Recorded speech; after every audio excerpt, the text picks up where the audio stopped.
Everyone, this is update for July 2, 2022, day 129 of the war, end of the date update. So first of all, as a heads up, Ukrainian forces lost control of Lysychansk and the entire area. Now let's switch to a little bit. It just so you guys wait till we're gonna do walks through the front line. But now just a couple of updates. So first update, there was a question from the viewer about Bayraktars and the UAVs for artillery and so on, and about Orlan 10. So there was a little bit of discussion there. We'll make a sort of video tomorrow to do deep dive on Orlan 10 and why Bayraktar is not what is needed, and why Orlan is the most ideal tool for the job available at this moment and known to us. If you know any Western equivalents that are similar, and most important, the price tag, right? Because the price tag is what the huge difference is between Bayraktar and Orlan 10. So that's the first announcement. The second announcement is that we got some more information on Russian perspectives on the first 4 days of the war, specifically from the Special Forces Brigade and what was the plan around Kiev at that time. So we're gonna make during the week video to discuss specifically that situation, how it was developing, how it was changing. As an interesting detail that we just want to give you a heads up that the most cream of the crop is actually 45th Special Forces Brigade in the Russian army. We don't know details, we don't know why, and all of that. All we know just for a fact that this is the most sort of the best and cream of the crop. And it participated in attack on Kiev. If you can see it, it's in the Kiev West group. As a whole, most of these brigades, with exception of the south and the ones that operated here near Kherson, suffered 50% losses.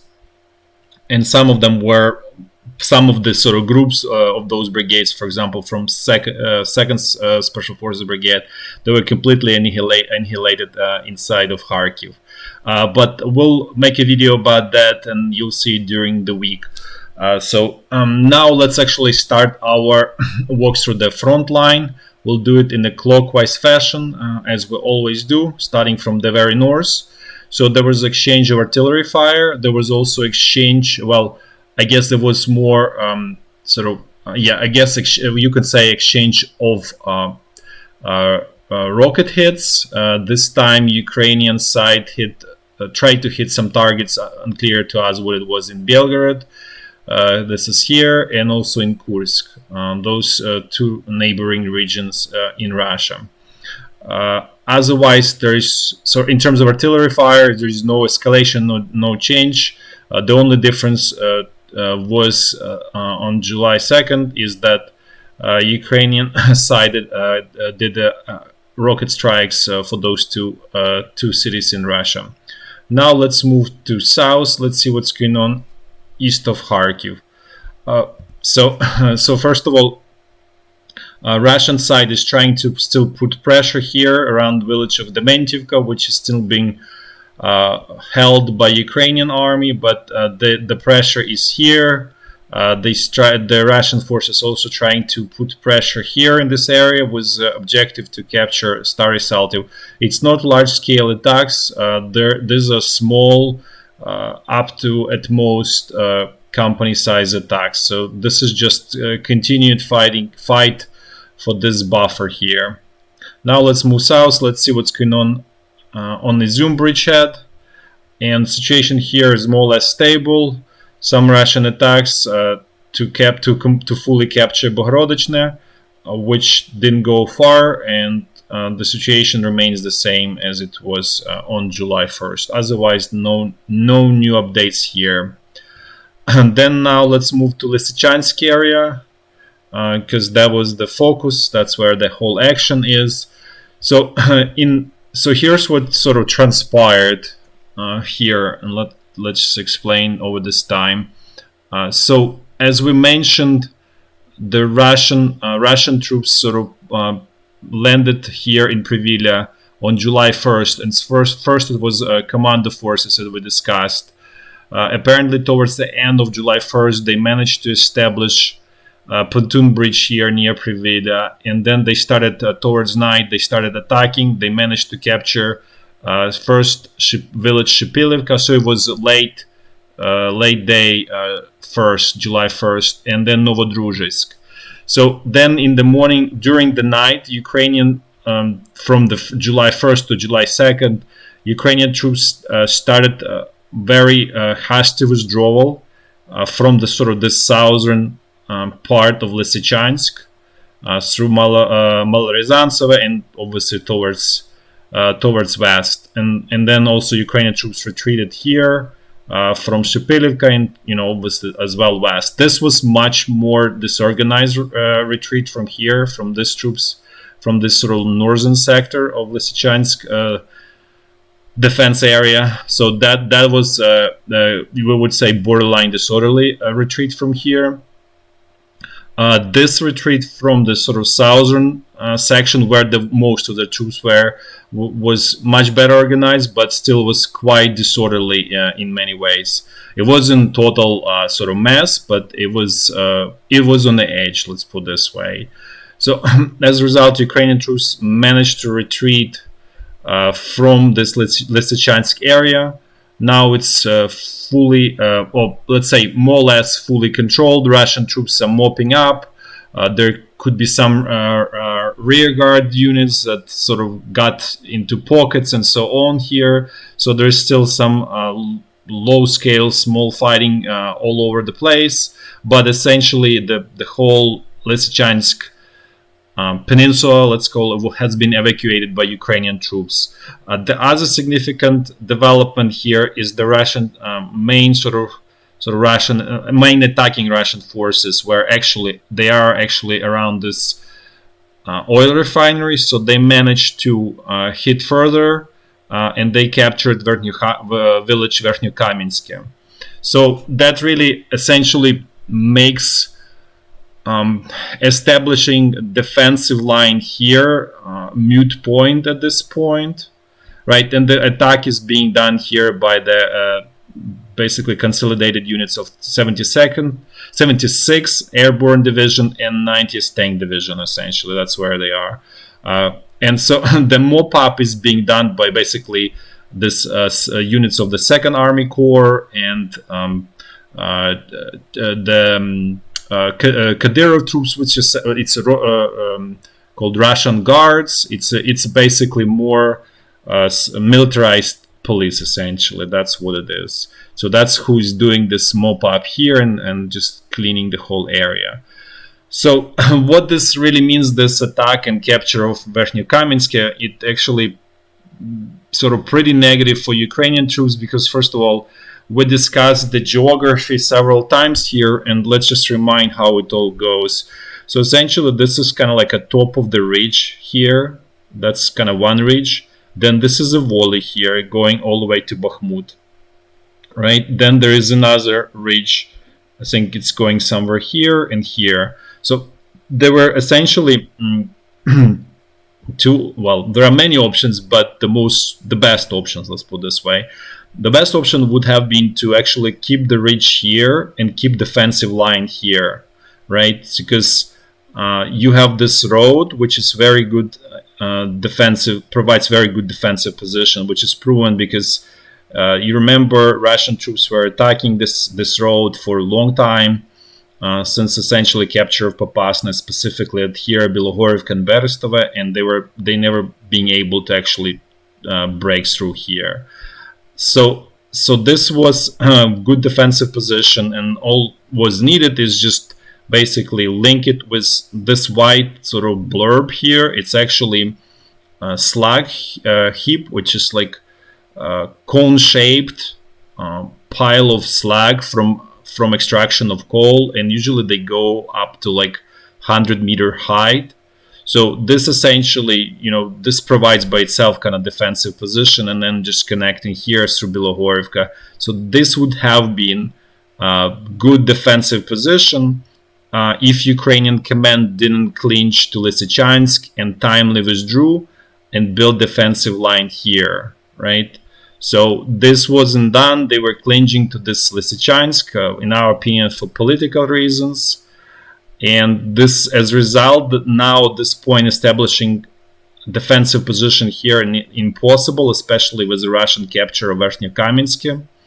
So what's the next sort of step is then there is this volley, and that's where probably Ukrainian command will try to create defensive position. And as we discussed, it's pretty bad defensive position because you are in a volley. So the Russian troops will be on the top of the ridge here, looking down the valley and giving the huge advantage in artillery. Basically, they will completely destroy any defenses here, just turn them into complete moon landscape, and essentially will inflict quite heavy losses on Ukrainian troops here. Basically, you basically kind of like almost like in a sitting as a target in a shooting range here. If you sort of take this defensive position here, so the next good defensive position is basically on top of the ridge here, and that really also means that Ukrainian troops will lose all of this valley plus town of Bakhmut, which is in itself in a valley as well. So essentially capture of this is kind of like a domino effect that forces many more negative consequences for Ukrainian army in this sort of short term, whatever you call, like for the next week or two of defensive action that's going to be happening in this area. So effectively, this pushes this whole area that could be effectively defended by Ukrainian troops all the way somewhere to here, essentially. So that was, in many ways, big negative development. The other thing that we would like to actually note, and let's actually, how quickly actually the defense of Lysychansk kind of collapsed. And Lysychansk and Svitlodarsk are basically same, plus minus same size towns, better say towns. So that really kind of tells you, just as a reminder, so just for those who are relatively new, who haven't seen it, the Svitlodarsk, the first attack on Svitlodarsk from the Russian side was around like May 30th, 31st, somewhere in that. And then Ukrainian troops basically held it till about June 20 plus, 22nd, 23rd, something like that, right? So they managed to essentially hold it for a good 3 weeks. Then now let's actually look how things transpired here in Lysychansk. So you see June 25th, and essentially by today, July 2nd, it's all gone. So right, so it's just a week. So it really also tells us that the ability of Ukrainian army to hold this Russian spear or hammer are diminishing, and that's really what is another takeaway from all of the situation here, is that we have strong suspicion that Ukrainian army, the morale is pretty low, and the ability to sort of defend effectively has diminished significantly in terms of basically morale within the troops. And that's we're seeing as the biggest challenge, the biggest problem that Ukrainian army forces at this moment. So now let's quickly go. We just went through this, so we're not going to review it again. But actually, we just want to focus your attention. So this is village Verkhnyo-Kamensk, which was captured by Russian troops, and that's what's really creating makes it impossible to hold this road anymore, because they can attack from the flank and create threat of encirclement, and that will force withdrawal of Ukrainian troops. And they also captured this village Zolotaryivka. So essentially, Ukrainian troops escaped last second from the pocket here in Lysychansk. Now let's move south a little bit, and the only sort of notable action is this village Klinovo, where the Wagner mercenaries trying to push out of it. They attacking in direction of Bakhmut. Nothing really major here, but this is one of the areas where they very active and trying to aggressively break through Ukrainian defenses. Was always the objective is Bakhmut. And then another area where there is some Russian activity is this Semigirya, so basically this semi-encircled Ukrainian troops here, and effectively it's very obvious they're trying to close encirclement and capture this small area in Ukrainian troops that could be trapped there. Now let's move south. Let's see what's going on west of Donetsk. Situation here is essentially stable, no changes. Artillery shelling, even that is not terribly intense. And again, it's all because, as we discussed many times, that's a result because most of the Russian battle-capable troops are being pulled from here to create advantage in that one narrow area. The only notable place was attacks on this Novomikhailivka, which is Ukrainian salient here. So the Russian troops in the past, about 2 months ago, they really tried to cut it off. They were not successful. They abandoned that plan, so they just kind of like low intensity, new low intensity attempts to cut this off, but they obviously not going to be successful, given there is no artillery advantage here. Now let's quickly jump to the Kherson bridgehead. Apologies, Zaporizhia front line, which they are both the same, and that's probably why I was sort of using that name. Situation here is stable, on hold, nothing really major, exchange of artillery fire, some basically low intensity skirmishes around Vugledar. This is relatively low intense fighting.